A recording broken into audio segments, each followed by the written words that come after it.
একমাত্র যাদের long hair আছে তারাই বুঝবে লং হেয়ার মেনটেন করা যে কতটা কঠিন। তাই ভাবলাম তোমাদের সাথে শেয়ার করি আমার সেলুন স্পা এক্সপিরিয়েন্স। প্রথমেই যেটা করা হয় সেটা হচ্ছে শ্যাম্পু দিয়ে ডিপ ক্লিনজিং করা হয়। এতে কি হয়, চুলের সব ডাস্ট আর অয়েল ক্লিয়ার করে দেয়। তোমরা যদি তোমাদের চুলকে গ্লজি এবং হেলদি রাখতে চাও তাহলে হেয়ার স্পা করতে পারো। এতে তোমাদের চুলে কোনো ক্ষতি হয় না, বরং ভালোই হয়। আর এটা যে শুধুমাত্র লং হেয়ারদের জন্য একদমই না, যাদের শর্ট হেয়ার আছে তারাও করতে পারো। আর ছেলে মেয়ে উভয়েই হেয়ার স্পা করতে পারো। ডিপ ক্লিনজিং শ্যাম্পুর পর আমার চুলে লাগানো হলো হেয়ার স্পা ক্রিম।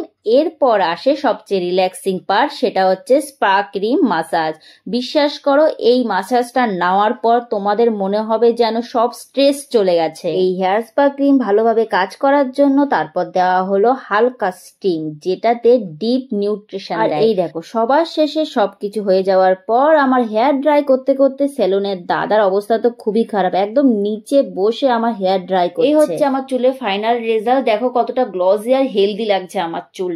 তোমরা যদি চুলকে ভালো রাখতে চাও তাহলে মাসে অন্তত একবার হেয়ার স্পাটা করে দেখবে।